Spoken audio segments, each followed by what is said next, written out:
자, 오늘은 성전을 깨끗하게라는 제목으로 여러분들과 함께 은혜를 나누도록 하겠습니다. 네, 1980년대에 뉴욕 알죠? 미국 뉴욕에 한 오래된 교회가 있었는데 이 교회가 재정이 어렵게 됐어요. 그래서 이 재정난으로 인해서 이 예배당을 관광명소로 이제 개방하게 됐습니다. 그런 사례가 있었는데 처음에 이제 그곳을 개방하게 되니까 관광객들이 오게 됐죠. 그러니까 어떤 의도였냐면 관광객들에게 복음을 소개해야 되겠다. 이곳을 개방해서 그런 선한 의도로 시작을 하게 되었는데 이상하게도 시간이 지날수록 교회 기념품을 팔고 또 입장료를 받으면서 의도와는 점점 다르게 상업화가 돼갑니다. 결국 어떻게 됐을까요? 교회는 신앙의 중심을 잃고 그죠? 교회가 아니게 된 것이죠. 더 이상 예배의 공간이 아니라 그곳은 교회가 아닌 관광지가 되어버렸다고 합니다. 여러분, 우리는 신앙생활을 하면서 그래요. 좋은 게 좋지. 그럴 수도 있지. 그러면서 우리의 신앙이 좀 이렇게 형식적으로 변하거나 아니면 세속적인, 세상적인 가치관에 물드는 것을 종종 볼 때가 있습니다. 오늘 우리가 함께 읽은 본문에서도 성전이 본래의 목적을 잃고 세속화되었을 때 어떤 일이 벌어지고 있는지 보여주고 있습니다. 그리고 그 모습을 보고 예수님께서 강하게 경고하고 계십니다. 우리는 오늘 본문을 통해 참된 예배가 무엇인지 또 하나님이 기뻐하시는 교회는 어떤 모습이어야 하고 또 진정한 성도는 어떻게 행해야 되는지 교훈을 얻을 수가 있는데요. 오늘 말씀을 통해서 진정한 예수님의 열정과 또 하나님의 거룩하심 그리고 참된 신앙의 그 본질을 발견하면서 귀한 은혜를 나누는 복된 시간이 되기를 주님의 이름으로 축복합니다. 아멘. 첫 번째로 성도는 세상의 가치가 아닌 하나님의 거룩함을 추구해야 하겠습니다. 우리 한번 읽어보도록 하겠습니다. 시작. 성도는 세상의 가치가 아닌 하나님의 거룩함을 추구해야 합니다. 네, 하나님의 거룩함을 우리가 추구해야 할 것입니다. 성전은 맞아요. 유대인들에게 하나님의 임재가 거하는 거룩한 장소였어요. 특히 예루살렘 성전은 어땠을까요? 예루살렘 성전은 하나님께 예배드리고 또 제사를 드리는 중요한 장소였고 이 명절이 되면은 전국 각지에 있는 이 유대인들이 이 성전으로 찾아왔습니다. 그런데 여러분들도 그죠? 명절에 목포 가봤잖아요. 그죠? 같이 차 밀리는 그 상황에 명절까지 가봤지만 제사를 지내기 위해서 예루살렘까지 전국 각지에서 가는 일이 쉬워요? 어려워요? 그죠? 어려웠겠죠? 쉽지 않은 길이었습니다. 그때는 교통수단이 좋지 않아서 아마 다 걸어서 갔을 것입니다. 머나먼 소아시아 지역, 그죠? 멀리 퍼져 있었던 저기 터키, 지금으로 말하면 그런 지역에서 예루살렘까지 걸어간다고 생각해 보십시오. 아니면 조금 많이 멀지 않은 갈릴리 같은 곳에서 걸어간다고 해도 며칠씩 걸렸을 거예요. 그러니까 며칠에서 몇 달씩 걸어간다고 한번 상상을 해보십시오. 근데 제물로 드릴 제사를 지내야 하잖아요. 제물로 드릴 양과 소를 끌고 성전까지 가야 하는데 얼마나 어려웠겠습니까? 나 혼자 몸도 내가 며칠 동안 또 몇 달 동안 여정을 보낼 짐을 가지고 가는 게 쉽지 않습니다. 그런데 거기에 내가 제물로 드릴 양과 소를 끌고 예루살렘까지 간다고 해보십시오. 산을 넘고 물을 건너 양과 소를 데리고 가요. 쉽겠습니까? 아니에요. 너무 어려웠을 거예요. 거기다가 더 힘든 일이 뭐냐면요. 우리가 제사 지낼 때 하나님께는 흠이 없는 제물을 드려야 돼요. 흠이 없는 깨끗하고 좋은 제물을 올려드려야 돼요. 근데 사람들이 이미 각자 집에서 어때요? 가장 좋은 양, 가장 좋은 소, 가장 좋은 가축들을 골라서 데리고 나왔을 거예요. 그죠? 얘야 얼른 가자 예루살렘으로 가는데 지금으로 따지면 몇백 킬로, 몇천 킬로까지도 될 수 있는 그 거리를 소와 양을 데리고 오다가 그죠? 지금처럼 이런 좋은 길이 아니니까 산길에서 넘어져 봐. 그죠? 그러면은 이 양이 몸이 상해요. 그럼 흠이 생겨요, 안 생겨요? 그러면은 하나님께 예물로 그죠? 제사를 지낼 수 있을까요? 없어요. 그리고 오랜 여정 동안 이 제물이 병이 들었다고 해보세요. 다치거나 어떻게 됩니까? 정말 난감한 상황이 벌어집니다. 그렇다면 이제 생각해 보세요. 가장 안전한 방법이 있어요. 어떤 방법일까요? 그러니까 예루살렘까지 와서 제사장들이 이미 흠이 없다고 판정을 내린 양과 소를 사서 제물로 드리는 거예요. 어떻게 했어요? 되게 획기적이죠? 내가 거기서 들고 오지 않아도 돼요. 내가 왔는데 여기서 교회에서 예배를 드려야 되는 거예요. 근데 저 문 앞에 자판기가 있는 거예요. 거기서 판매를 하는 거예요, 예물을. 그죠? 굉장히 합리적이죠? 그런 시스템인 거예요. 참 쉽고 안전하지 않습니까? 그래서 이런 시스템이 생기니까 문제가 생겨나기 시작하는 거예요, 이제. 어떤 문제가 생겼을까요? 없어져요. 아니에요. 예전에는 이게 이제 너무 교회 앞에, 성전 앞에서까지 판매하진 않았어요. 그러니까 감람산이라는 곳 기슭에서 그 기드론 골짜기에서 제물로 쓰일 가축을 팔았다고 해요. 근데 자꾸 사람들의 그런 편리성을 생각하다 보니까 성전 안에 이방인의 뜰에서 제물로 드릴 가축을 판매하게 된 거예요. 바로 성전 코앞에까지 와서 이것들을 판매하게 된 것이에요. 그러니까 모든 것을 편리하고 합리적으로 판단한 인간들과 또 그것을 이용해서 욕심을 채우려는 이 인간들의 이 머리를 썼기 때문에 문제가 생겨나기 시작합니다. 또 세금도 마찬가지예요. 세금도 성전세를 내야 됩니다. 당시에 이제 로마의 식민지였어요. 로마 제국 어디에선가 살던 사람들이 전부 다. 이 사람들이 예루살렘에 와서 1년에 한 번씩 성전세를 내야 돼요. 근데 그렇게 성전세를 내려면요, 당시에 가장 순전한, 가장 다른 것이 안 섞인 순전한 은으로 만든 두로운전이라는 것을 내야 됐어요. 두로운전. 근데 그런 동전은 아무 데서나 막 구할 수 있는 그런 동전이 아니었어요. 그래서 성전 앞에서 그것을 동전을 환전해주는 역할을 했던 거예요. 환전소가 있었던 거예요. 자, 그렇다 한번 생각해 보세요. 이런 모든 일들이 예수님께서 그렇게 성경에 보면은 화를 내시고 분노해서 막 상을 뒤엎고 또 그들을 모두 쫓아낼 만큼 그런 심각한 문제가 되는 일인가요? 아니, 조금만 약간 양보해서 생각하면은 사람들이 예배 잘 드릴 수 있도록 성전세를 잘 내기 좋게 하기 위해서 조금의 편리를 봐줄 수 있는, 예수님 충분히 그럴 수 있잖아요 라고 생각해 줄 수 있는 그런 문제잖아요. 막 화내고 이걸 막 뒤집어 엎고 할 만한 그런 일들은 아니잖아요. 근데 충분히 이해해 주실 수 있을 만한 그런 일들 아닙니까? 맞죠? 근데 왜 이렇게 예수님은 과격하게 행동을 하셨을까요? 그 이유는 병행 구절인 사복음서의 다른 구절들을 살펴보면요, 그 이유를 좀 유추해 볼 수가 있는데요. 마가복음 11장 15절에서 17절의 말씀입니다. 우리 같이 한번 읽어볼까요? 자, 읽어보겠습니다. 시작. 그들이 예루살렘에 들어가면 예수께서 성전에 들어가사 성전 안에서 자들을 내쫓으시며 돈 바꾸는 자들의 손과 그들이 파는 자들의 의자를 둘러 엎으시며 아무나 크게 읽어주세요.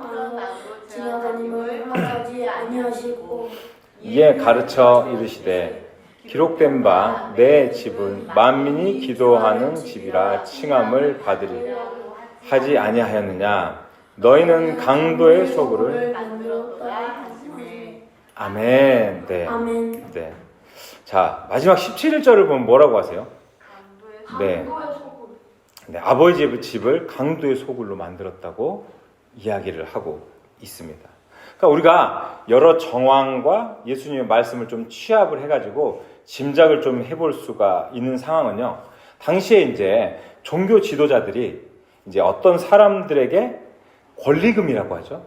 자릿세. 그러니까 너가 여기 앉아서 재물을 팔 수 있게 해줄 테니까, 그 권리를 줄 테니까 그 권리금을 받는 거예요. 그죠? 그 자릿세를 받는 거죠. 그리고 또 어떤 사람에게는 여기서 환전을 할 수 있게 해줄 테니까 또 돈을 받는 거예요. 그러면 어떤 일이 생기겠어요? 그렇게 권리금을 내고 성전에서 장사하게 된 사람은 이익을 남기기 위해서 그 특권을 이용해서 어떻게 해요? 다른 곳보다 더 비싸게 팔겠죠, 재물을. 예를 들어서 소 한 마리에 100만 원이라고 해요. 예물로 드릴. 그냥 일반 시세가 100만 원인 소가 저 밖에서는 시장에서는 소시장에서 100만 원인데 여기서는 200만 원에 파는 거예요.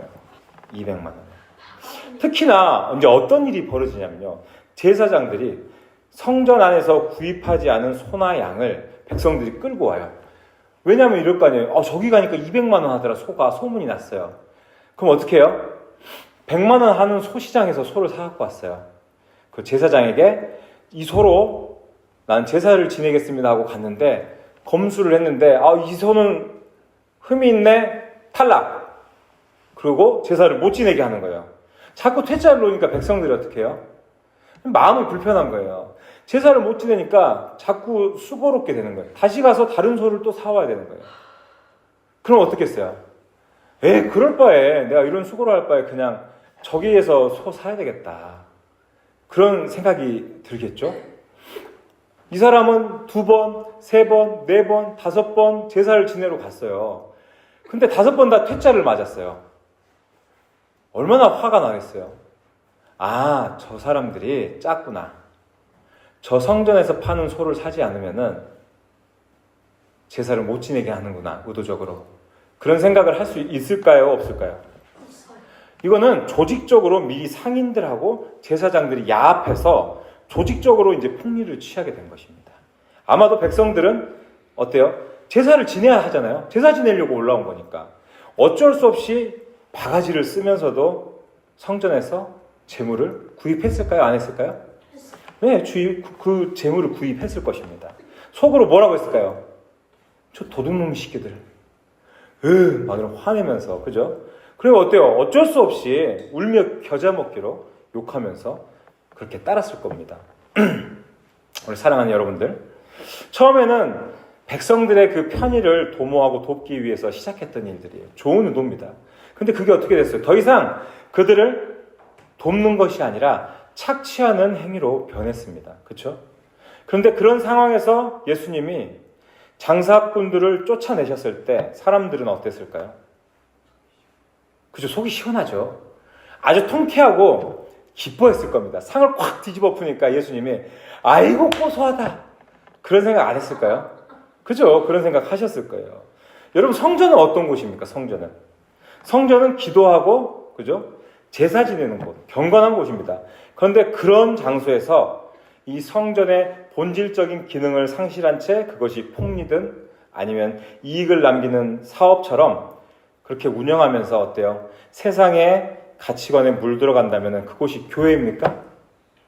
그거 아니에요. 거기는 시장터예요. 시장터가 된 것이에요. 그래서 예수님께서 화를 내고 그것을 다 뒤집어 엎어버리신 겁니다. 우리가 실제로 성장이라는 명분 아래 아니면 성공지향적인 그런 세상적인 가치관으로 똑같이 지금 이 시대에 이 교회를 이끌어 간다면은 그게 기업이지 교회가 아니다라는 이야기입니다. 사람들은 예배를 드리고 또 기도하고 하나님을 만나러 왔지 세상에 복을 빌고 잘 되기를 바라면서 이 성전으로 발걸음을 옮긴 것이 아닙니다. 그렇다면 우리의 예배의 자리는 어떻습니까, 여러분? 예배를 통해 하나님께 우리가 어떤 세속적인 욕망과 이익만을 바라고 요청하지는 않습니까? 하나님, 우리에게 이거 주세요. 나 이거 들어주세요. 나 이거 돼야 됩니다. 만약 우리가 그런 예배의 자리가 된다면 그곳은 예배가 아닌 나의 욕심, 나의 욕망만이 가득 찬 죄악된 장소가 되는 것입니다. 여러분, 이 시간 간절히 바라는 것은 세상의 가치가 아닌 하나님의 거룩함을 추구하며 또 이 예배의 자리로 또 교회로 발걸음을 옮기는 저와 여러분들의 삶이 될 수 있기를 주님의 이름으로 축복합니다. 아멘. 네. 두 번째입니다. 성도는 교회의 본질을 기억해야 합니다. 우리 같이 읽어보겠습니다. 시작. 성도는 교회의 본질을 기억해야 합니다. 네. 그렇다면 여러분, 교회의 본질이 뭘까요? 어렵죠? 무슨 말인지 우리 하준이? 네, 어려워요. 잘 들으세요. 예수님께서 정말 어떻게 보면 파격적이고 혁명적으로 성전을 정화해서요. 깨끗하게 정화하면서 아버지의 집을 장사하는 집으로 만들지 마라! 이렇게 말씀하셨을 때 유대인들이 뭐라고 했어요? 우리 18절하고 19절에 보면 나오는데요. 18절을 볼까요? 18절에 보면요. 유대인들이 대답하여 예수께 말하기를 내가 이런 일을 행하니 무슨 표적을 우리에게 보이겠느냐 이렇게 물어봐요.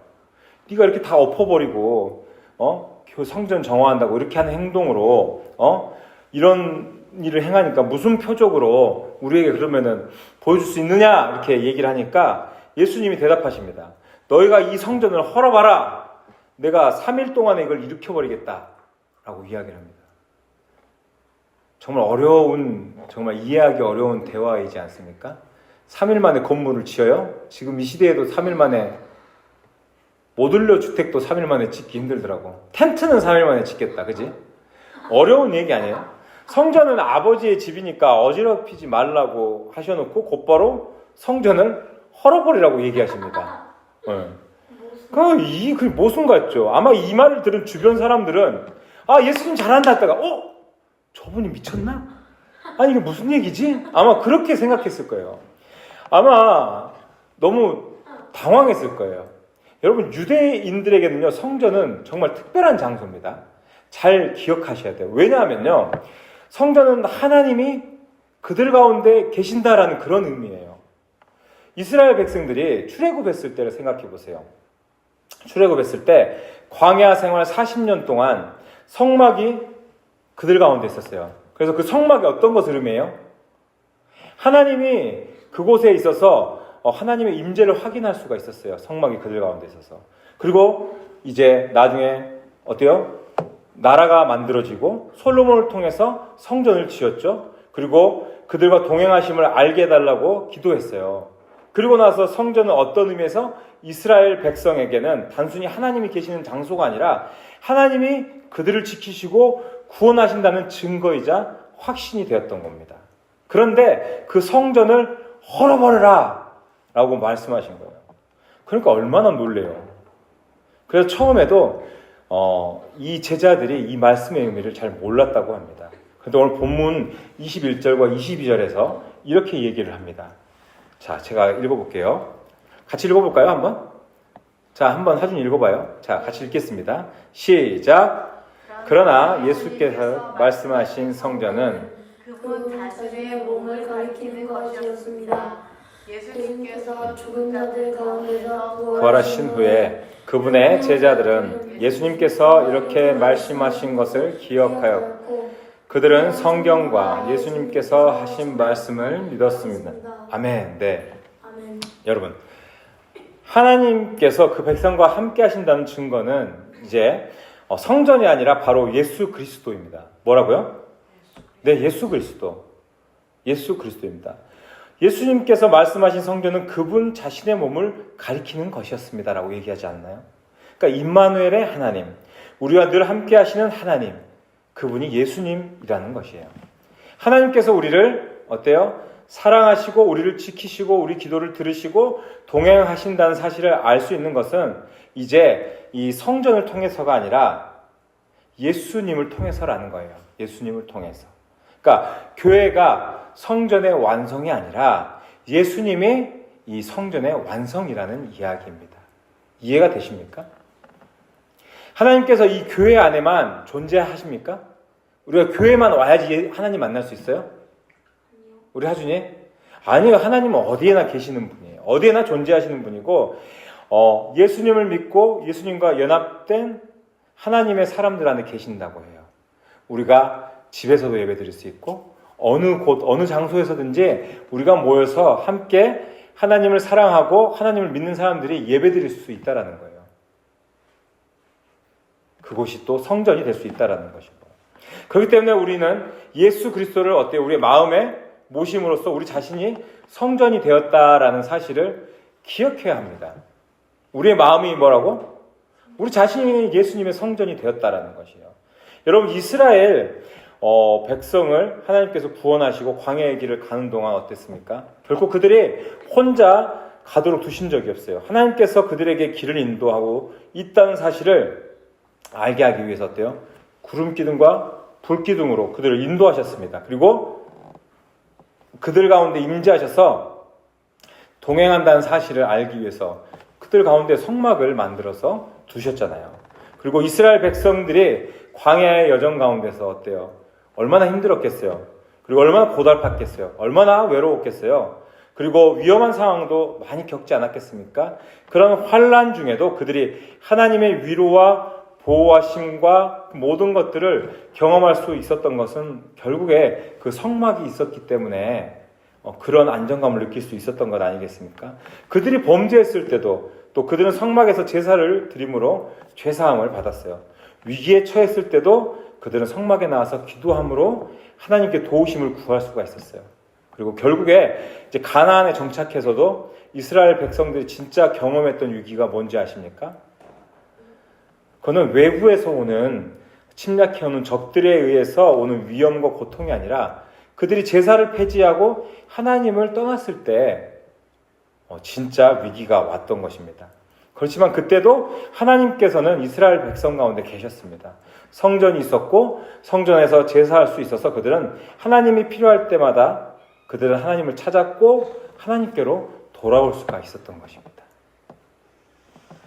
우리 사랑하는 드림교회 성도 여러분, 이제 우리는 하나님의 사랑과 위로를 이 성전이신 예수님을 통해서 경험하면서 살아가야 합니다. 누구를 통해서? 예수님을 통해서. 하준이 누구를 통해서? 네, 예수님을 통해 살아야 합니다.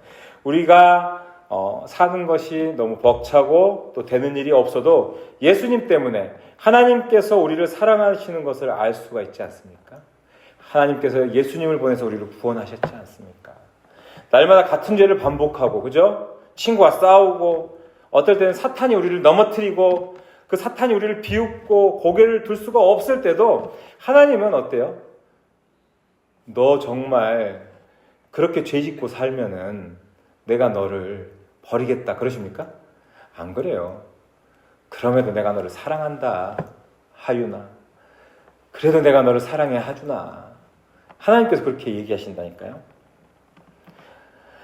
철저하게 우리가 혼자인 것 같을 때도 우리는 느낄 수가 있습니다. 하나님께서 우리 곁에 계시고 우리의 신음을 듣고 계신다는 사실을 말입니다. 우리의 환경 때문에 아는 것도 아니고요. 그죠? 우리의 경험과 지식 때문에 알 수 있는 것도 아니라는 겁니다. 오직 뭐 때문에 아냐? 예수님 때문에 안다라는 겁니다. 이 시간 여러분 간절히 소망하는 것은 우리와 늘 함께 하시는 하나님, 우리를 버리시지 않는 그 하나님을 기억하면서 이 교회의 본질이 되시는 누구? 네, 예수님. 그 예수님을 붙들고 또 기대하며 성전이신 그 예수님과 늘 동행하는 저와 여러분들의 삶이 될 수 있기를 주님의 이름으로 축복합니다. 아멘? 아멘. 네, 좋습니다. 자, 그렇다면 우리는 성전인 예수님을 모시며 어떻게 살아가야 하겠습니까? 방법이 궁금하지 않습니까? 세 번째로, 그렇다면 어떻게 살아가야 하냐? 우리의 삶을 깨끗하게 살아가야 할 것입니다. 한번 읽어보겠습니다. 시작. 우리의 삶을 깨끗하게 살아야 합니다. 바로 읽어볼까요? 말씀.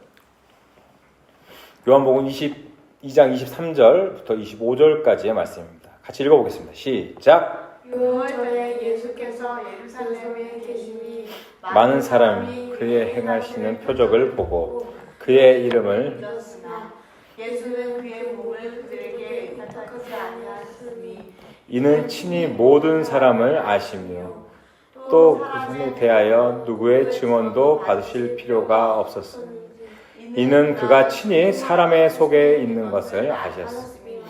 아멘. 네, 좋습니다. 많은 사람이 예수님의 기적을 보고 믿었다고 하지만 예수님은 뭐라 그래요? 그들의 믿음을 인정하지 않았다고 해요. 그죠? 예수는 그의 몸을 그들에게 의탁하지 아니하셨으니, 그죠? 이렇게 얘기하고 있어요. 그러니까 그들을 신뢰하지 않았다는 거예요, 아직. 왜냐하면 그들은 예수님께서 일으킨 표적, 그 기적에만 관심을 가졌고, 어때요? 참된 믿음은 없었어요. 예수님이 보여주시는 게 대단해서, 와, 저건 보통 사람이 할 수 없는 거야. 그렇기 때문에 믿은 거지, 다른 것을 보고 믿었던 게 아니에요. 눈에 보여지는 것들만 보고 믿었다라는 것이죠. 오늘날에도 마찬가지예요. 이렇게 오늘날에도. 우리는 종교적인 행위를 하는 것에 만족하는 것이 아니라 진짜 신앙을 가져야 하는 거예요. 진짜 신앙. 어떤 사람들은 뭐 기도하고, 그죠? 그냥 예배드리는 이 행위 자체만으로 위안과 만족을 누리는 거예요. 그걸로 내 만족하는 거예요. 내가 교회 나와서 기도했다? 그래서 난 다 한 거야. 그게 아니라는 거예요. 그럼 진정한 신앙을 갖기 위해서 어떻게 살아야 하냐? 고린도전서 6장 19절에서 이렇게 얘기합니다. 너희 몸은 너희가 하나님께로부터 받은 바 너희 가운데 계신 성령의 전인 줄을 알지 못하느냐?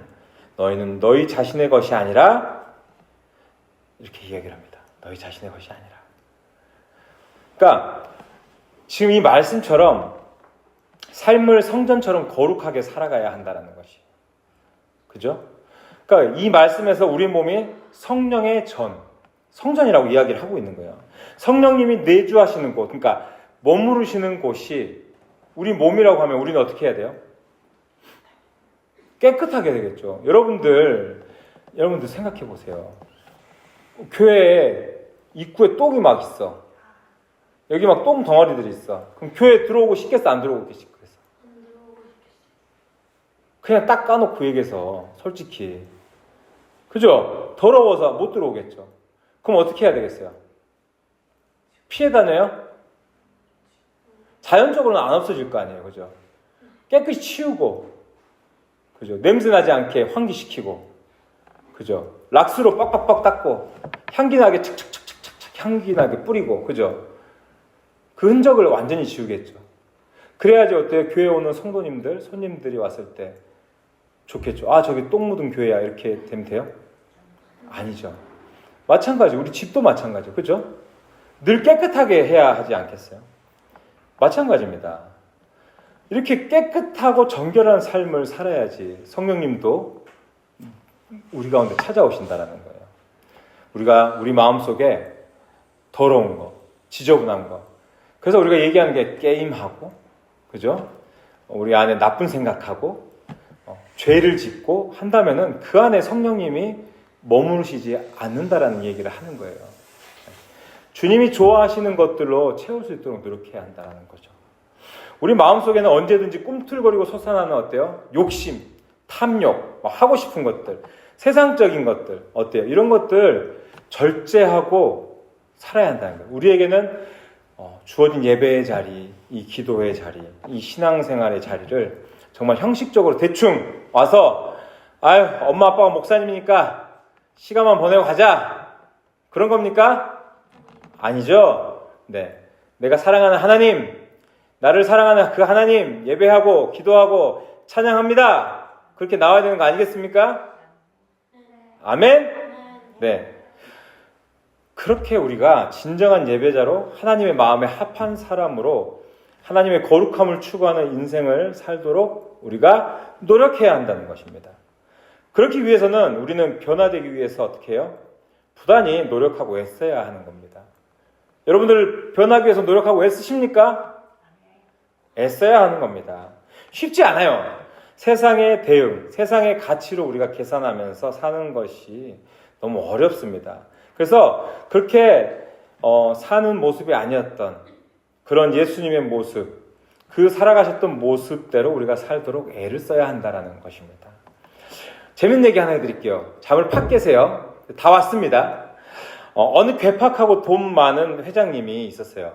이 회장님이 어느 날 자기의 전속 요리사를 불렀대요. 그러면서 그동안 내가 너무 미안했다. 자신의 저질렀던 잘못을 용서해달라면서 앞으로 자네에게 내가 더욱더 친절하도록 노력하겠네. 그동안 참으로 미안했네.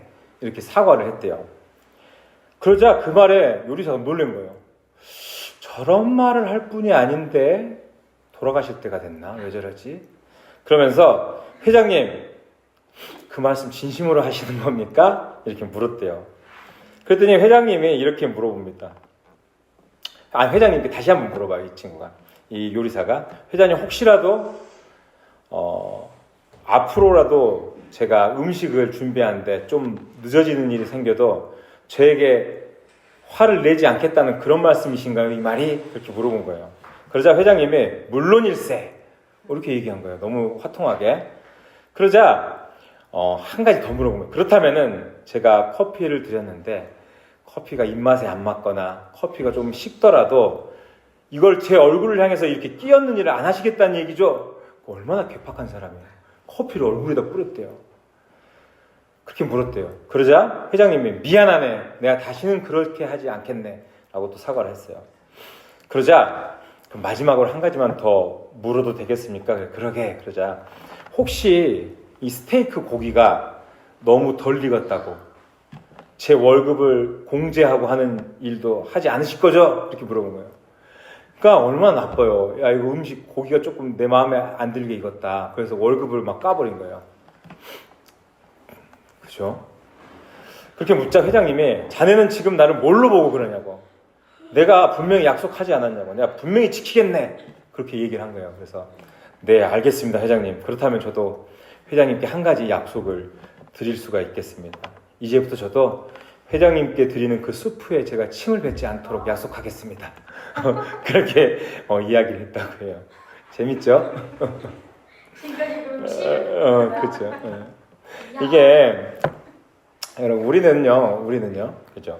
이 이야기처럼 세상에 대응하며 살아갈 때 예수님의 모습, 그죠? 예수님의 가르침이 아니라 어떻게 해요? 세상의 교훈, 세상의 계산, 세상대로의 어떤 대응의 모습, 지혜 이런 것들을 따르면서 살아가요. 그래서 어때요? 이런 모습을 보이면은 화가 나니까, 그죠? 어떻게든지 되돌려줘야 되니까, 갚아야 하니까 어떤 그런 방법대로 행동을 합니다. 그래서 주님을 따르고 정결하고 거룩하게 살아간다고 하지만 그 모습이 어디에만 있어요? 교회 안에 있을 때만 있어요. 교회 밖으로 나가면은 우리가 교회에서 그렇게 열심을 가지고 주님을 섬겼던 사람인지 그리스도인인지 알지 못한다는 거예요. 교회 밖을 나가면은 세상과 별반 다를 바가 없는 사람이 된다라는 거예요. 그리고 변화를 우리의 삶 가운데 이루어내지 못하는 그런 삶을 살아간다라는 이야기입니다. 주님께서는 우리의 모든 문제를 도우시는 분입니다. 그리고 모든 일을 몽땅 다 그렇지만 처리해 주시는 분은 아니라는 거예요. 반드시 내가 할 몫이 있다라는 이야기입니다. 이 이야기는 주님께서 우리의 삶 가운데 함께 하시지만 또 우리의 삶의 변화를 이끌어 주시기 위해서 노력하지만 우리는 그런 삶의 변화를 위해서 우리가 몸부림을 치고 그렇게 살아가기 위해서 애를 써야 한다라는 이야기입니다. 내가 변화시킬 수 있는 것들을 지체 없이 변화시킬 수 있는 힘을 달라고 우리는 주님 앞에서 어떻게 해야 될까요? 매달리고 기도하고 우리의 삶의 방향을 주님께로 옮기고 거룩함으로 또 정결함으로 우리가 나아가야 하지 않겠습니까? 여러분, 이 신앙생활은 보여주기식이 아니라 그죠? 정말 마음에서 우러나와서 진정한 헌신, 진정한 변화가 동반되어야지 진정한 신앙이라고 할 수 있습니다. 이 시간 여러분 간절히 바라는 것은 단순한 표적과 기적을 보고 믿는 그런 단순한 믿음이 아니라 교회나 신앙생활이 그죠? 또 어떤 데는 장식품처럼 자랑하기 위한 수단이 아니라 삶의 변화를 동반하는 정말 참된 믿음을 우리의 삶 가운데서 드러내고 또 거룩함을 실천하는 주님의 제자로 오늘도 살아갈 수 있기를 주님의 이름으로 축복합니다.